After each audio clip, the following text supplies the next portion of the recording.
So today we have our friends at Why the Flick, because Shaylin is still very busy. So our friends at Why the Flick has decided to help us out and do an episode with us. And so today we have Claire. So welcome. And today we did the others. So we're going to just dive right in. So hi, I'm Shay. And I'm Claire. And this is Shay's Scary Lounge. And like I said, today we are doing the others. So Claire picked this one. You gave me a choice of like 5. So were these like your top favorites, or you were like, Yeah, I'd say so. Definitely like the others is one of the scariest, I think, movies I have ever seen. And it's probably because like this movie came out in 2001, I believe. right. And I was probably 11 or 12 when I saw it. So just that fear factor, seeing it at a young age, I think stuck with me the most. And I think it's just like incredible storytelling and a really like interesting twist at the end, which I'm sure we'll talk about.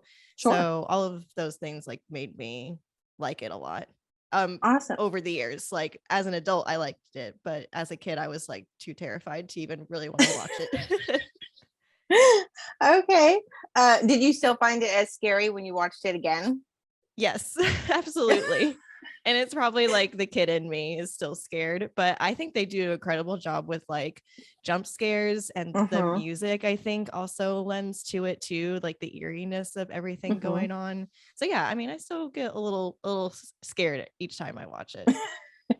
I do love Nicole Kidman. So she's one of my favorites, and I really like this. So I saw you put that on there. I was I'm gonna choose that one. Yeah. Yeah, because it takes place in 1945, like just after World War II. World War II. One of them. So it takes place right after the war, and so Nicole Kidman is living in a massive house with her 2 children, and I think she's like, "Oh, my husband died in the war," or whatever, and or she thinks he died in the war or something.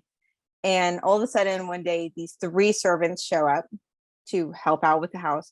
Now, did she expect them, or they just showed up? So I think what happened was like, so all of a sudden we like get a little backstory about like the last servants who were there just vanished out of nowhere like a week ago. They just left. And then Nicole Kidman's character Grace was like writing a notice, I guess, for the newspaper to hire some new help to come in. But then we find out that like the postman hadn't even picked up the notice yet before like those 3 individuals came, because Grace confronts Mrs. Mills about it, and then Mrs. Mills is like, "Oh, well, we used to serve at this house, and so we thought like you might need some help either way." And like that's how she kind of like brushes it over, I guess. Yeah, there's some things in there where you're just like, no one's gonna touch base on this one again. No, okay, we're just gonna keep going. All right, cool. We're just gonna accept that as a fact. We just accept. I don't know, maybe it's the times that they're just like, what, that's your answer? Okay, we'll just move with that, then it's good. Like there's no one's questioning and no one's going, wait, what? That makes sense. No. We just accept everything and move on. Okay. Yeah. So during the tour, Nicole Kidman's character, I think her name is Grace, she is taking through these 3 individuals, which is, there's Mrs. Mills, I forgot the dude's name, Mr. Tuttle, and then there's a Lydia. Yes, Lydia. So they're going around the house, and so Grace is explaining everything and locking each door behind them. I don't recall she gave a reason. I think it's because like the doors. I think it's because like for the safety of the children, because they mention live in a big house, right? They mentioned later on that the children have an allergy, a like very severe allergy to light, and so they have to like when they're in a specific room, the curtains have to be drawn at all times. There can be like only like a little like lantern or candle lighting the room. Mhm. So I think the locking of the doors is to make sure like the children don't leave the room and go into a And room where wander like into a room that has sunlight where in it. there has some, yeah. Okay. Or just, yeah. Okay. All right. So she goes to each room and she's explaining everything. She explains the severe allergy to the sun, how it's very important to keep the blinds closed and all this stuff. And everybody just goes, okay. Again, no real explanation of anything. And then, so as everything progresses, weird things start happening in the house. Yeah, so I think like the first instance of something happening that we get to see is Nicole Kidman's character Grace like starts to hear crying, and at this point she's like separated Anne and Nicholas, her two kids, to like study. So Anne's in one room and Nicholas is in another room, and so she hears crying, she thinks it's Nicholas, she runs into the room. Like Nicholas is like, wasn't me. And then she goes to Anne, and Anne's like, it wasn't me either. It was this boy named Victor who's just like wandering around the house. And Grace is like, don't lie to me. Who is doing this? And Anne's like, I'm not lying. I'm not lying. And Grace doesn't believe her. So that's like the first instance we get. And then it really like each like moment throughout the movie, it really escalates from there. Then the piano plays by itself. And Oh yeah, that was terrifying. other little things. And then at one point they're checking the house for people because she's like, hey, there's someone in the house here. Mhm. Okay, so you believe everyone else's story, Mr. Mills, Mr. Tuttle, like, oh, what, you just randomly appeared? Okay, but your children tell you what's going on and you're like, I don't believe you. Yeah. I will believe everyone else, but I will not believe you.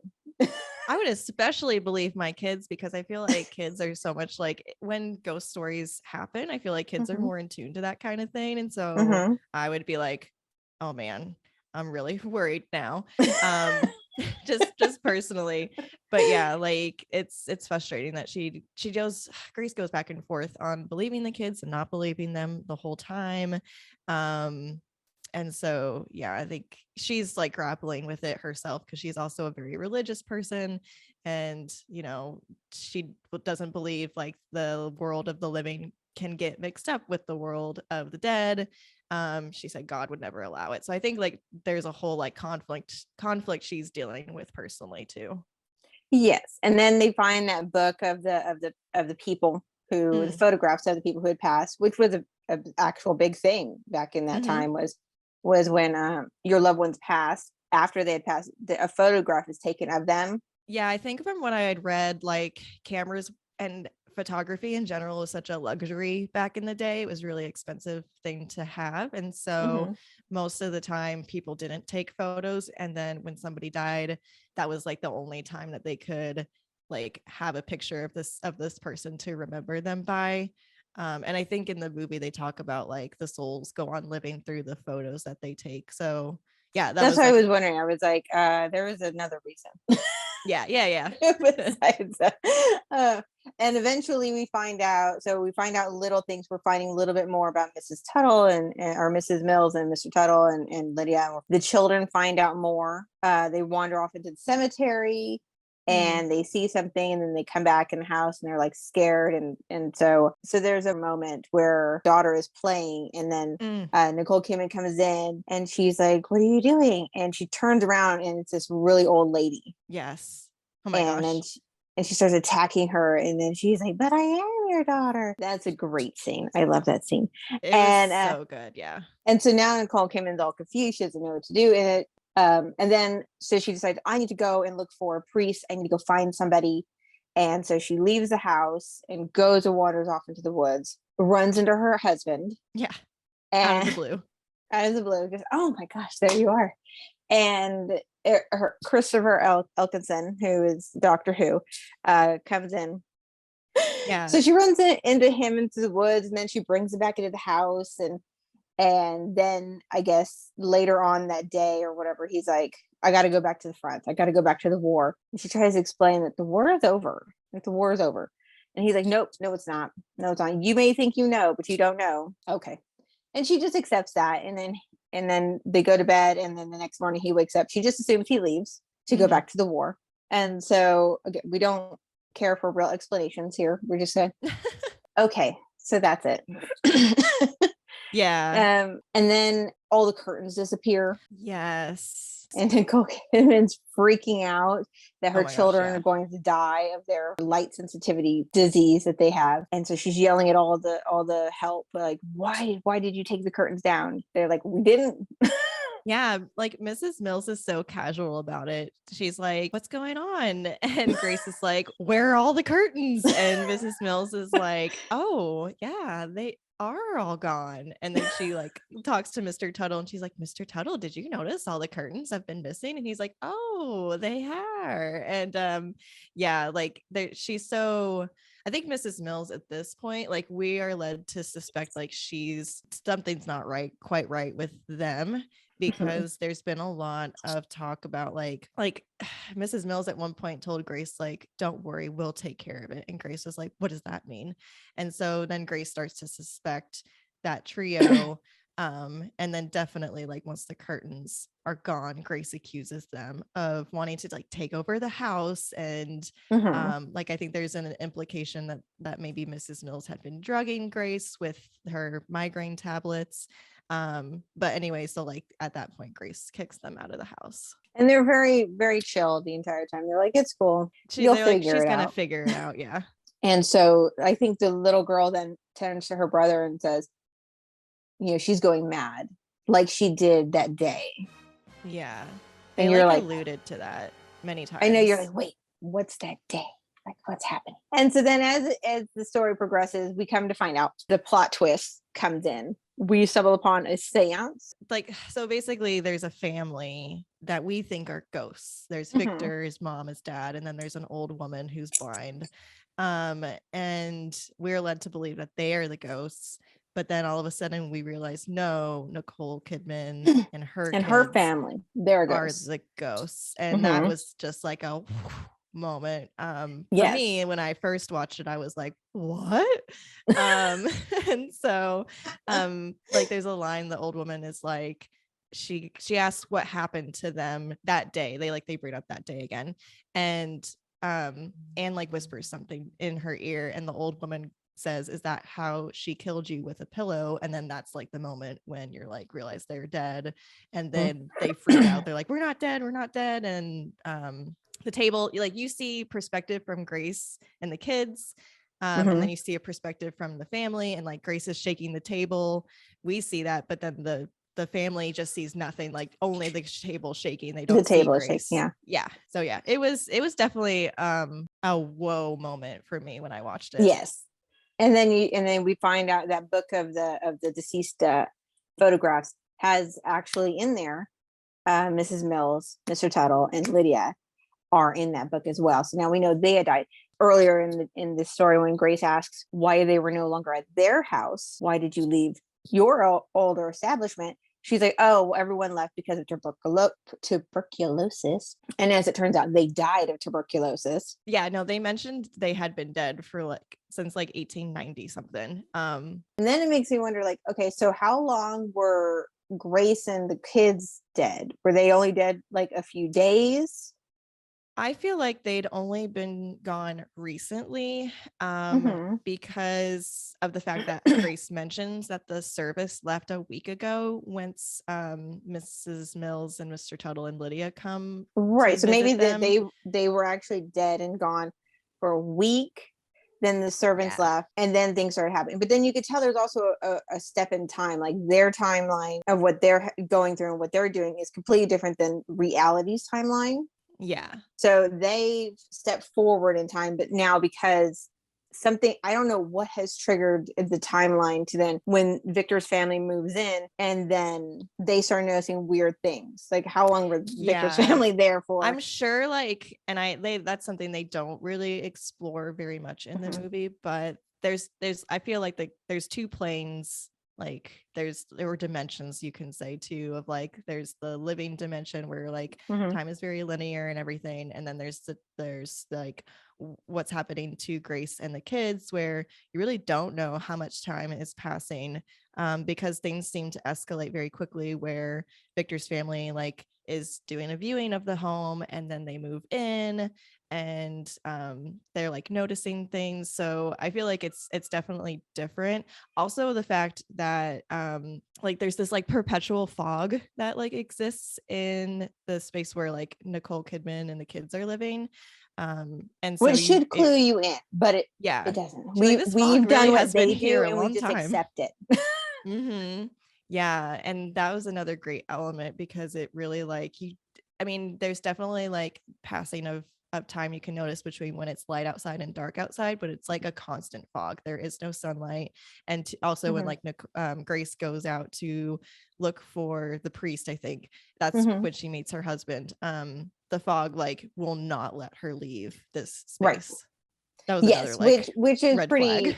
Yeah, that should be a red flag. If we've learned anything from Beetlejuice, it's not going to allow you to leave the premises.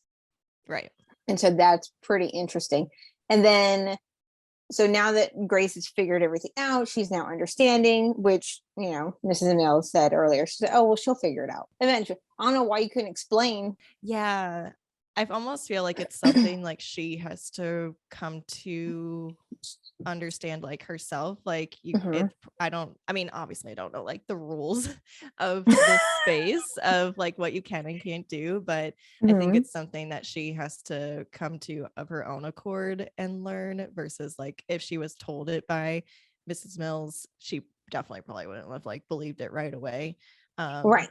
Yeah, I guess it's true, which is weird because she seems to accept everything else, but then this whole idea of no, you are in fact dead. So she ended up killing her children with a pillow, and then she committed suicide. I'm guessing because her husband died in the war. I think she felt like she throughout the whole movie, I think she knows deep down that her husband is dead, but she won't accept it. She just keeps saying like he's missing, he just hasn't returned home yet. I think what we're supposed to infer is what led her to go mad. So how should we rate it? I was thinking like either curtains, because that's like a big thing, or the like little marionette dolls that that Anne plays with, which also like what's scarier than a marionette puppet. Okay, let's do how many marionette dolls do you give it? I would give this 5 out of 5, honestly. 5 out of 5. Yeah, I love this movie. I feel like this, so I never got to see the Sixth Sense like before knowing the twist, because it was just like such a crazy thing in pop culture. Like I had already heard about it by the time I watched it. But with the others, I got to like live in the moment where I didn't know the twist before like watching it, and so I just loved like having that experience. And so that's kind of like my Sixth Sense experience, like getting to see this movie. But yeah, I think they do such a good job with building tension and scares and jump scares. The music and too just is so creepy throughout. It really like makes you jump to like out of your skin. And yeah, I think they do a good job like from beginning to end, like misleading you until the final scene when they reveal the twist. So I think it's a beautifully done movie. I agree. I'm going to give it 4 out of 5. I do agree. I do love these type of movies where it has the little twist at the end and you're like, oh, and I think they did a really good job of building that. All right. Well, follow us on Facebook, follow us on Instagram, like, subscribe, share, and then also check out Why the Flick. Is there specific places they can find you? Yeah, so we are on pretty much wherever you listen to podcasts. We're on Spotify, Apple, Google Podcasts, kind of like the main ones. And then we are also on social. We are at Why the Flick on Instagram, TikTok, Twitter. And then we are also at Why the Flick on Letterboxd, where we post all of our reviews. So you can check us out there too. Very nice. Very cool. And you just wrapped up your second season? Yes. So we just had our last season. It was funny because our last episode was dedicated to scary movies. So we had just like started at the beginning of October. So we ended with each of us picking a spooky movie. So yeah, we're figuring out when we're going to be back for season 3, but we'll definitely like let everyone know when we will on our socials if you follow us. Yeah. Very exciting. Cool. Thank you very much for coming on. Thanks for having me. This is so much fun. I love talking Okay. movies with fellow like movie lovers. So always happy Same. to discuss. Yeah. Awesome. Well, until next time. Bye.